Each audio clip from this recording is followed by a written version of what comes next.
నమస్తే రమ్మగారు. నమస్తే జయ. రమ్మగారు, ఈరోజు మన మామ్స్ కోసం, అలాగే మా పిల్లల కోసం, తల్లుల కోసం, పిల్లల కోసం ఏదైనా కొంచెం పెద్ద కథ చెప్పండి. అంటే బాగా పెద్ద కథ వద్దని ఇంటూ అంటే ఎక్కువ పెద్ద కథ అయితే మేము బోర్ కొడుతోంది మాకు అని ఎవరైనా చెప్పారా జయ మీకు? అంటే పిల్లలకి చెప్పటం, చిన్నపిల్లల్ని దృష్టిలో పెట్టుకుని మాట్లాడుతున్నాను నేను. చిన్నపిల్లలు అంత లెందీగా ఉండేసరికి క్యారెక్టర్స్ ఎక్కువ ఉన్నాయి అనుకోండి కథలో, అర్థం చేసుకోవటం కొంచెం ఇబ్బంది అవుతుంది. వాళ్ళు కొంచెం పెద్ద పిల్లలు అయితే ఏమనిపించదు. ఇప్పుడు మీ అమ్మాయికి అర్థం కావట్లేదా? అర్థం అవుతాయి. అది అసలు దాని సంగతి తెలుసు కదా అమ్మగారు మీకు. మీ అమ్మాయి లాగానే ఉన్నారు లోకంలో పిల్లలు. అట్లా ఇంకా ఇంకా ఎక్కువ ఉన్నారు, ఎక్కువే ఉన్నారు, కానీ కొంచెం కన్ఫ్యూజ్ అవుతూ ఉంటారు అనమాట. అందుకని సరే చెప్తాం. ఓకే, కీలుగుర్రం కథ చెప్తాం. ఈ కీలుగుర్రం మనకి సినిమా కూడా ఒకటి ఉంది, నాగేశ్వరరావు గారిది. చాలా పాత సినిమా జయ, చాలా పాతది. అప్పటికి కెమెరాలు అవన్నీ కూడా ఏదో గందరగోళంగా ఉండేవి. సినిమా థియేటర్కి కనుక వెళ్తే మనం ఏం చూస్తున్నామో ఎక్కడున్నామో అర్థం కూడా కాదు. నాగేశ్వరరావు గారు ఎంత సన్నగా చిన్నగా అనిపిస్తారు. ఆయన మొదటి సినిమాల్లో దగి ఉంటుంది. అలాంటి కథ కాదు, కీలుగుర్రమే పేరు. అయితే పర్షియా దేశపు ఒక రాజుగా కథగా చెప్తారు దీన్ని. మనం మనగా నేటివ్గా చెప్పుకుందాం. ఒక రాజుగారట ఒక సంవత్సరం ఆయన 50th బర్త్డే, 50వ పుట్టినరోజుకి చాలా పెద్ద ఉత్సవం చేశారు. ఉత్సవం చేస్తే చుట్టుపక్కల రాజ్యాల నుంచి అందరూ రకరకాల అంటే రాజుగారి పుట్టినరోజు అంటే గిఫ్ట్లు ఇస్తారు కదా. అవును. ఈ గిఫ్ట్లు ఇవ్వడానికి రకరకాల గుర్రాలని, ఏనుగుల్ని, రథాలని పంపించారట అన్ని రకాల రాజ్యాల నుంచి. చాలామంది శిల్పులు, వడ్రంగి పని వాళ్ళు, ఇట్లా మంచి వస్తువులు చేసి రాజుగారికి గిఫ్ట్లు ఇవ్వడానికి ఒక 10 రోజులు ఉత్సవాలుగా జరిగినాయి. గిఫ్ట్స్ అన్ని సమర్పించే రోజు ఒకటి పెట్టారు ఈ రోజుల్లో, ఈ 10 రోజుల్లో ఉత్సవాల్లో. సరే, ఆ రోజు రకరకాల దారు శిల్పులు, ఆ శిల్పులు, ఈ శిల్పులు రకరకాలు చేసుకొచ్చిన అన్ని వస్తువుల్ని, వాళ్ళు తెచ్చిన బెస్ట్ వస్తువుల్ని, మంచి కోళ్ళు, లేకపోతే బాగా మంచి మంచి జాతి శునకాలు, అట్లా కూడా రకరకాల వస్తువుల్ని, రకరకాల జంతువుల్ని కూడా తెచ్చారు.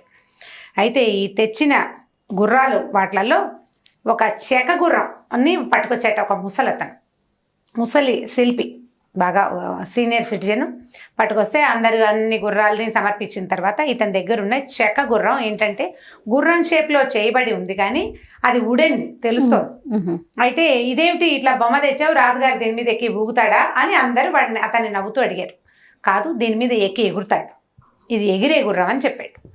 చెప్పేసరికల్లా వాళ్ళందరూ నమ్మకపోతే ఈ ఫంక్షన్ అప్పుడు ఏం చేశారు, వస్తువులు సమర్పించినప్పుడు రాజుగారు మీకోసం కీలుగుర్రం చేశానండి, ఈ కీలు గుర్రాన్ని పట్టుకొచ్చాను, ఇది కీళ్ళు అంటే ఏ పక్క పక్క చూడటానికి బొమ్మలే ఉంది, ఆ కీలు గనక తిప్పితే అది ఎగురుతుంది అని చెప్పాడు.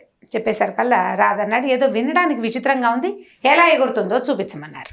చూపించమంటే సరే మీకేం కావాలో చెప్పండి, ఏదైనా దూరంగా ఉన్న ఒక వస్తువు చెప్పండి, దీని మీదే వెళ్ళి నేను తీసుకొస్తానన్నాడు.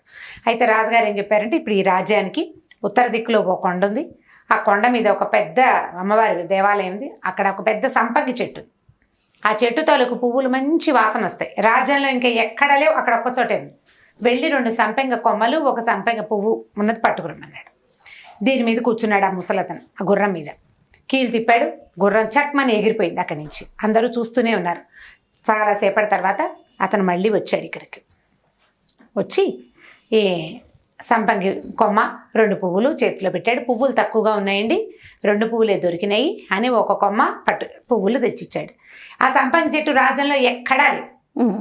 అంటే ఇతను ఖచ్చితంగా కొండెక్కాడు ఈ గుర్రంతో. మరి వీళ్ళు ఎదురుకుండానే వెళ్ళాడు కదా. దాంతో సరే రాజుగారు అన్నారు, ఎంతో బాగుంది, ఎంత బాగుందో, నేను ఇది కొనుక్కుంటాను, అమ్మేయమన్నాడు. అమ్మేయమనేసరికల్లా అతను ఏమన్నాడంటే, అమ్మేనండి, దీనికి ప్రతిగా మీరు నాకేమైనా ఇవ్వాలన్నాడు. ఓహో, డబ్బులు కొద్దు అంటే, సరే నీకు ఏం కావాలంటే అది ఇస్తానన్నాడు. అనేసరికల్లా ఆ ముసలతను అన్నాడు, మీ అమ్మాయిని నాకు ఇచ్చి పెళ్లి చేయండి అన్నాడు. అనేసరికి అందరూ నెవరిపోయారు. ముసలివాడు, రాజకుమారు చూస్తే 14-16 సంవత్సరాల చిన్నపిల్ల, అందాలు రాసి ఒక చిట్టి పిల్లని ఇంత ముసలివాడికి ఒక గుర్రం కోసం ఇస్తారా? ఎవరికి ఇష్టం లేదు. ఇష్టం లేకపోయేసరికల్లా ఏమైంది, రాజకుమారుడు అతను ఏమన్నాడు, మీరు కీలు గుర్రాన్ని చూశారు, పరీక్షించారు, మీరు కాదంటే ఎట్లా అనేసరికల్లా ఈ మన రాజుగారి అబ్బాయి అన్నాడు, అసలు ఇది నిజం అవునో కాదో, ఇతను వెళ్ళింది గుర్రం మీద అవునో కాదో, వీడికి ఇంద్రజాల మహేంద్రజాల టక్కుటమార గోకర్ణ గజకర్ణ విద్యలు బోల్డ్ ఉన్నాయి, అవి అలాంటివేమో వీడికి ఉండుండొచ్చు, వీడు గుర్రం అని చెప్తున్నాడు, అసలు గుర్రం ఎగురుతుందో లేదో చూద్దాం అనేసరికల్లా రాజకుమార్ ఆ ముసలతను అన్నాడు, మీరు కూర్చోండి, కీలు తిప్పుతాను, వెళ్తుందో లేదో చూదురుగాని అన్నాడు. టెస్ట్ చేసి చూస్తే కదా తెలిసేది. సరే ఏమైంది, రాజకుమారుడు ఏం చేశాడు, ఇది ఎక్కి కూర్చున్నాడు. వీడు ఏం చెప్పాడంటే ఈ పక్కన ఉన్న కీలుని మర తిప్పాడు. తిప్పంగానే గుర్రం రయ్యమని పైకి ఎగిరిపోయింది. ఎగిరింది కానీ దిగటం ఎలాగో రాజకుమారుడు అడగల. వీళ్ళంతా చూస్తూనే ఉన్నారు. రోజు గడిచిపోయింది. అబ్బాయి రాళ్ళ కిందకి అది ఎగిరిపోతుంది. ఎక్కడికి పోయిందో దాంతో వీళ్ళంతా ఏం చేశారు, హాహాకారాలు చేశారు ప్రజలంతా. రాజకుమారుడు ఎక్కడికో వెళ్ళిపోయాడు, ఏ రకంగా పడిపోయి ఏమైపోతాడు, తిరిగి రావడం అబ్బాయికి తెలీదు. అవన్నీ కనుక్కోలేదు, జస్ట్ తిప్పారు, ఎగిరిపోయింది. దాంతో వీళ్ళు ఏం చేశారు, ఈ ముసలతన్ని బంధించండి, రాజకుమారుడు తిరిగి వచ్చాక చూద్దాం అనుకున్నారు. ఈ వెళ్ళిన రాజకుమారుడు ఏం చేశాడు, ఆ గుర్రం మీద ముందు అది పైకి ఎగురుతుంటే వాడికి భయం వేసింది. వాడు కూడా ఒక 20 ఏళ్ల కుర్రాడు, 19-20 సంవత్సరాలు ఉంటాయి. ఏదో ఉద్రేకంలో ఎక్కాడు కానీ దాన్ని తలాతోక తెలుసుకోవద్దు. సరే అక్కడి నుంచి ఏం చేశాడు, ఆ మీటని ముందుకు తిప్పాడు, వెనక్కి తిప్పాడు, లాగాడు, పీకాడు, ఏం చేసినా గుర్రం ఆగల. పడిపోతానని భయం పట్టుకుంది, అది పైకి ఎగిరిపోతుంది. ఇంకా మబ్బుల్లోకి వెళ్ళిపోయి ఎక్కడికో ఏమిటో వెళ్ళిపోతుంది అంతే. అక్కడి నుంచి ఏం చేశాడు, సరే బాబా ఏం చేయాలో తెలియలేదు వాడికి, దూకేద్దాం అనుకున్నాడు. కూర్చున్న పాలన దూకలేం కదా, ఏదైనా పట్టుకుని దూకాలనిపించింది. ఏం చేశాడు, ఆ గుర్రం చెవులు పట్టుకున్నాడు. గుర్రబ్బమ్మ చెవులు పుచ్చుకునేసరికల్లా గుర్రం స్లో అవ్వడం మొదలుపెట్టింది. ఓహో చెవులు పట్టుకుంటే స్లో అవుతుంది అనమాట. చెవులు కొద్దిగా లాగి చూస్తే అది తను లాగిన కొద్దికి స్లో అయ్యి ఎక్కడో ఓ చోట దిగిపోయింది. అంటే దిగాలంటే చెవులు పుచ్చుకు లాగాలి. మీట తిప్పితే ఆన్ అవుతుంది, చెవులు పుచ్చుకు లాగితే ఆఫ్ అవుతుందని తెలుసుకున్నాడు. అక్కడి నుంచి దిగింది, ఎక్కడో దిగాడు కదా.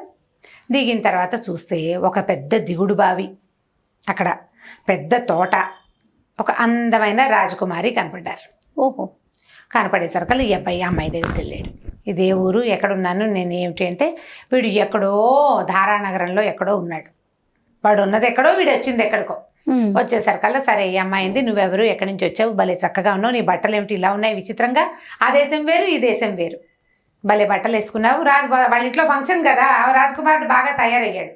అడిగేసరికల్లా ఫలానా రాజ్యం, ఇట్లా ఒక కీలు గుర్రాన్ని ఎక్కి నేను ఇక్కడ దాకా వచ్చాను అని చెప్పాడు. చెప్పేసరికల్లా అమ్మాయి ఏం చెప్పిందంటే, ఈ రాజు మా నాన్న కాదు, నేను ఒక పేదింటి పిల్లని, నేను చాలా అందంగా ఉన్నానని పుట్టినప్పుడే బంగారపు రంగు జుట్టు ఉందట ఆ పిల్లకి.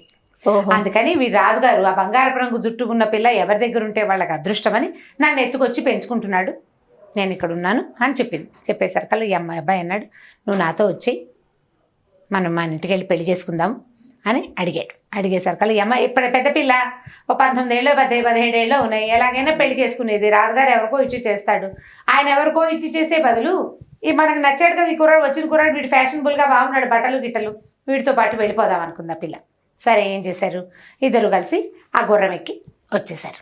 కీలు గుర్రం ఎక్కి వెనక్కి వచ్చేసారు. వాడికి తెలిసింది ఆన్ చేయడం ఆఫ్ చేయడం అర్థమైపోయినాయి కదా. ఈసారి వెళ్ళాక ఏం చేశాడు, కొత్త పెళ్లి కూతురు అంటే పెళ్లి చేసుకోదలుచుకున్నాడు కదా, పెళ్లి కుమార్తెని డైరెక్ట్గా తీసుకెళ్ళటం ఎందుకని వాళ్ళ ఇంటికి, వాళ్ళ భవనానికి దూరంగా ఉన్న ఒక చిన్న ఏమంటారు ఒక గెస్ట్ హౌస్లో అమ్మాయిని అట్టపెట్టాడు. అట్టపెట్టి ఆ కీలు గుర్రాన్ని లోపల పక్కగా పెట్టాడు. నువ్వు ఇక్కడే ఉండి, ఇక్కడ పని వాళ్ళు ఉన్నారు, వీళ్ళంతా నీకు కావాల్సిన చూస్తారు, ఇంటికి వెళ్ళి మా నాన్నకి అమ్మకి నీ విషయం చెప్పొస్తాను, నేను కూడా బయటకు వచ్చి 10 రోజులు అయింది, ఇన్ని రోజులు అయిపోయింది కదా, వాడు ఆ గుర్రం మీద తిరుగుతున్నాడు అని చెప్పి వెళ్ళిపోయాడు. ఇంటికి వెళ్ళేసరికల్లా ఊరంతా కోలాహలంగా చెప్పుకున్నారు, రాజుగారు అబ్బాయి వచ్చేసాడని, గెస్ట్ హౌస్లో కీలు గుర్రం దిగాడని, అన్ని విషయాలు తెలిసిపోయింది. ఊరంతా హడావిడిగా అయిపోయింది. ఇతను ఇంటికి వెళ్ళి వాళ్ళ అమ్మకి నాన్నకి చెప్పాడు, పెళ్లి కూతుర్ని ఎదుర్కొనాలంటే బోడంత సన్నాహం కావాలి. వీళ్ళు ఈ సన్నాహాలు చేసుకుని ఈ పెళ్లి కూతుర్ని ఎదుర్కోవటానికి వచ్చేసరికల్లా ఈ ముందున్న ముసలతను ఉన్నాడు కదా, కీలు గుర్రం తాలూకు ఓనరు, వాడు చెరసాల్లో కూర్చుని ఇదంతా విన్నాడు. వీణ ఏం చేశాడు, ఆ చెరసాల వాడితోటి కొంచెం స్నేహం చేశాడనమాట. స్నేహం చేసి ఈజీగా ఎడం చేతితోటి తాళం లాగడం ప్రాక్టీస్ చేశాడు. వాడు తాళం జాగ్రత్తగా లాక్కుని బయటకు వచ్చేసాడు. వచ్చేసి ఈ గెస్ట్ హౌస్లో ఎక్కడైతే ఈ రాజకుమార్తె ఉందో అక్కడికి తీసుకుపోయాడు. అక్కడికి వెళ్ళిపోయి ఆ రాజకుమార్తెకి ఏం చెప్పాడంటే, మిమ్మల్ని కీలు గుర్రం ఎక్కించి రాజుగారు అబ్బాయి తీసుకురమ్మన్నాడండి, రండి నాతోటని. ముసలతను కదా పెద్దవాడు, నమ్మేసింది ఆ పిల్ల. నమ్మేసి ఈ గుర్రం దగ్గరికి వచ్చేసింది. ఇతను ఆ గుర్రం మీద ఆ పిల్లని కూర్చోబెట్టుకుని ఎగిరి కీలు తిప్పేశాడు. గోవిందా వెళ్ళిపోయారు. వీళ్ళు మళ్ళీ పెళ్లి, రాజకుమారుడు వాళ్ళ ఇంట్లో అమ్మ నాన్నని చెల్లెల్ని తక్కుటమారాన్ని మొత్తం ఉన్న జనాన్ని పరివారాన్ని వేసుకొచ్చేసరికల్లా పెళ్లి కూతురు లేదు, కీలు గుర్రము లేదు. ఎలా అయింది, ఏమైందంటే అతను ముసలతను తప్పించుకున్నాడని తెలిసిపోయింది వీళ్ళకి. సో అది ఆపరేట్ చేయగలిగిన వాడు ఎవడు, కేవలం రాజకుమారుడు. ఒకటి రాజకుమారుడు, రెండో వాడు దాని ఓనర్ ముసలతను. అతను లేడంటే వాడు వెళ్ళిపోయాడు అనమాట. ఈ పిల్లని వాడే తీసుకెళ్లాడని ఇక అమ్మాయిని వెతుక్కోవటం కోసం ఇతను ఏం చేశాడు, ఎక్కడుందో నేను వెతుకొస్తానని. ఎలా వెతుకుతాడు, అదేమో ఆకాశ మార్గంలో పోయింది, వీడు నేల మార్గంలో వెళ్ళాలి. ఏదో ఒకటి ప్రయత్నం చేసి చూడాలి కదా. రాజ్యం వదిలిపెట్టి ఓ గుర్రం వేసుకుని ఆ అబ్బాయి బయటకు వచ్చేసాడు. ఇక ఒక్కో రాజ్యం ఇప్పుడు ఎవరో ఒకళ్ళు మనుషులే కదా, ఆకాశంలో ఎక్కడో ఉండరు, ఖచ్చితంగా నేల మీద ఏదో ఒక ఊళ్ళో దిగాల్సిందే. పైగా ఇప్పుడు ఈ భాష అలవాటైన వాళ్ళు అలాంటి ఊళ్ళలోనే దిగుతారు కానీ కొత్త ఊళ్ళకి వెళ్ళరు. అవును, ఈ రాజ్యంలోనే ఏదో ఒక మూల చేరతారని వాడు వెతుక్కుంటూ వెళ్తున్నాడు మెల్లిగా. ఇంతలో ఏమైంది, ఈ ముసలతను ఎక్కడో దూరంగా ఒక రాజ్యంలో ఒక తోటలో దింపి ఆ అమ్మాయికి ఏం చెప్పాడంటే, ఇక రాజకుమారుడు రాడు, నేను నిన్ను పెళ్లి చేసుకుంటాను, నువ్వు నన్ను పెళ్లి చేసుకో అని అడిగేసరికల్లా అమ్మాయి ఏడవటం మొదలుపెట్టింది. నిన్ను చేసుకోవటం ఏమిటి, రాజకుమారుడికి నేను మాట ఇచ్చాను, నువ్వెవడివి అసలు, నువ్వు ముసలాడివి, నేను పెళ్లి చేసుకోవటం ఏంటి, రాజుగారు ఒక ఆయన నన్ను పెంచుకున్నాడు, ఆయనే నన్ను పెళ్లి చేసుకుంటాడేమో నన్ను భయపడి ఈ కుర్రాడితో పాటు నేను వచ్చేసాను రాజుగారు అబ్బాయితోటి. ఆ పిల్లని పెంచుకున్న రాజుగారే దాన్ని పెళ్లి చేసుకోదలుచుకున్నాడు, ఎందుకంటే బంగారపు రంగు జుట్టుంది కాబట్టి. ఇప్పుడు నువ్వెవడివి, నీకు నేను దొరికాను ఏమిటని ఆ పిల్ల ఏడవటం మొదలుపెట్టేసరికల్లా ఏమైంది, వీళ్ళు ఒక తోటలో దిగారు కదా, ఆ తోటలో ఉన్న ఒక ముసలవ్వ ఇదంతా చూసింది. ఎవరో ఒక గుర్రం రావటం, ఒక ముసలత్తను, ఓ చిన్నపిల్ల, వాడు ఏదో దాన్ని బెదిరించడం, ఆ పిల్ల ఏడవటం మొత్తం గమనించి ఏం చేసిందంటే, అది ఆ రాజుగారికి పువ్వులు పట్టుకెళ్తుంది అనమాట. పువ్వులు పట్టుకెళ్తూ ఆ ఊరి రాజుగారికి వెళ్ళి చెప్పింది. అంటే జనాలందరినీ గ్యాదర్ చేయకుండా, ఇక్కడ ఒక అందమైన అమ్మాయి దిగింది, దానికి బంగారపు రంగు జుట్టు ఉంది, బంగారపు రంగు జుట్టు మనుషుల్లో ఉండదు, అది ఏ దేవకన్యో, ఆ దాంతోపాటు వచ్చిన రెండో వాడిని కనుక నువ్వు చంపేసావా, ఆ పిల్ల మన రాజ్యంలో ఉండిపోతుంది, మన రాజ్యం సుభిక్షంగా అవుతుంది, నమ్మకాలు అనమాట. అవన్నీ చెప్పేసరికి ఆ రాజు ఏం చేశాడు, చల్లగా కత్తిది గుర్రం వేసుకుని ఒక కత్తి పుచ్చుకుని వచ్చి ఇక్కడికి రావటం ఈ ముసలతన్ని కొట్టేశాడు. కొట్టేసేసరికల్లా కొట్టేసి ఈ పిల్లని ఏం చేశాడు, తను చేత పుచ్చుకుని నగరానికి తీసుకెళ్ళిపోయాడు. ఈ కుర్రాడు వెతుక్కుంటూ మొత్తానికి ఈ నగరానికి చేరాడు. నగరానికి చేరిన తర్వాత రాజుగారు ఒక అమ్మాయిని పెళ్లి చేసుకోపోతున్నాడని, అక్కడ ఒక మహా సౌందర్యవతి అయిన అమ్మాయి దొరికిందని, ఆ పిల్లకి బంగారపు జుట్టు ఉందని ప్రచారంలో ఉంది. అందరికి తెలుస్తాయి కదా, ప్రత్యేకమైన సంగతి కదా. కీలుగుర్రం ఎంత ప్రత్యేకమో అమ్మాయిలకి గోల్డెన్ హెయిర్ ఉండటం కూడా ప్రత్యేకమే. అయితే వీడేం చేశాడు, రాజ్యం అంతా వెతుక్కున్నాడు, ఈ గుర్రం జాడెక్కడ లేదు. ఎవరు గుర్రం గురించి మాట్లాడాల, గుర్రం ఎక్కడుంది ఎవరికి తెలియదు, తోటలో ఓ పక్కన ఉండిపోయింది, దాని గురించి పెద్దగా ఆసక్తిగా లేదు ఎవరికి, అమ్మాయి మీదే ఆసక్తి ఉంది. సరే ఈ పెళ్లి కూతురు అక్కడికి వెళ్ళిపోయింది కదా రాజ్యంలో, రాజుగారు తీసుకెళ్ళిపోయాడు కదా, అదేం చేసింది, పిచ్చెక్కినట్టుగా నటించడం మొదలుపెట్టింది. మరి లేకపోతే ఈ కొత్త రాజు పెళ్లి చేసేసుకుంటాడు కదా, అందుకని పిచ్చిదానిలాగా ప్రవర్తిస్తుంది, అస్సలు మాట్లాడదు, జుట్టు పీక్కుంటుంది, బట్టలు చింపేసుకుంటుంది, పరిగెడుతుంది, ఏమీ తెందు. దాంతో వాళ్ళు ఏం చేశారు, పిచ్చి కుదర్చడానికి రకరకాల వైద్యుల్ని పిలవడం మొదలుపెట్టారు. ఈ రాజకుమారుడు ఏం చేశాడంటే అక్కడక్కడే తిరుగుతూ సైనికుల దగ్గర నుంచి ఈ అమ్మాయి పిచ్చెత్తిందని, దానికి ఏదో వైద్యం చేస్తున్నారని సమాచారం తెలుసుకున్నాడు. ఓ రోజు సాయంకాలం వాడు అక్కడ కూర్చుని ఉండగానే ఈ తోటలో ముసలవ్వ ముందు రాజుకి సమాచారం ఇచ్చింది కదా, పూలు పుచ్చుకెళ్తూ కనపడేసరికల్లా ఆవిడతో మాటలు కలిపాడు.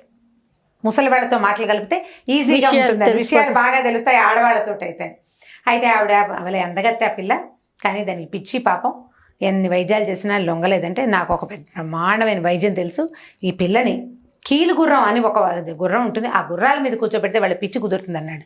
కీలు గుర్రమా, అలాంటిదైతే నా తోటలో ఉంది, ఆ పిల్లతో వచ్చిన వాడు పట్టుకొచ్చాడు అనుకుంటా, అది కదలదు మెదలదు బొమ్మలే ఉంటుంది, దాని మీద ఏం వైద్యం రా నాయన అంది, దాని మీద బ్రహ్మాండమైన వైద్యం ఉంటుంది, నువ్వు కావాలంటే రాజకుమార్తెని తీసుకురా నేను చేస్తానన్నాడు.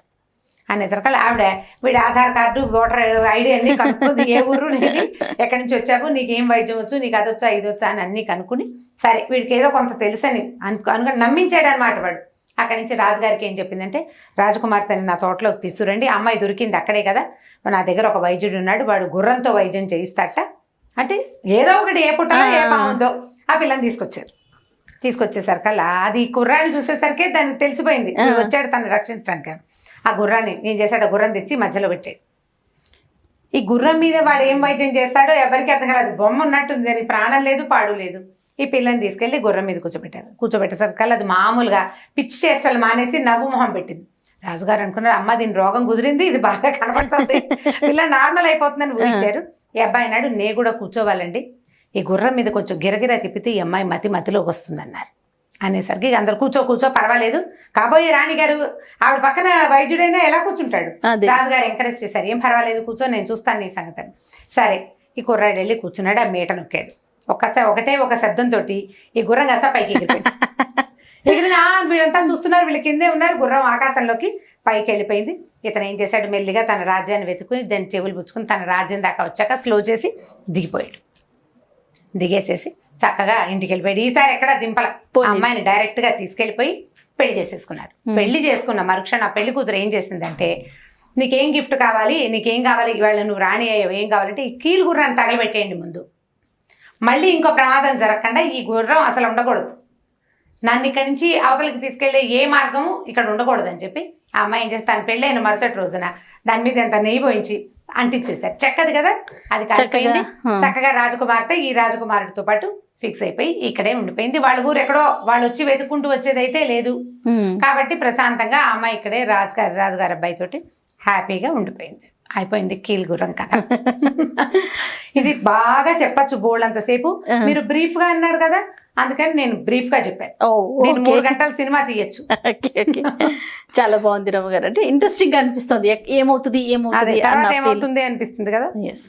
ఇప్పుడు నా నేరేషన్ తో పాటు మీరు బాగా నేరేట్ చేసి 2-3 రోజుల పాటు చెప్పచ్చు. మేము ఒక 3-4 రోజులు విన్నాం ఈ కథని మా చిన్నప్పుడు. ఓకే రైట్ రమ్మ గారు, ఇంకొక స్టోరీతో మళ్ళీ కలుద్దాం తప్పకుండా. ఈ వీడియో కనుక మీకు నచ్చినట్లయితే లైక్ చేయండి, షేర్ చేయండి. మరిన్ని వీడియోస్ కోసం మా ఛానల్ని సబ్స్క్రైబ్ చేసుకోండి.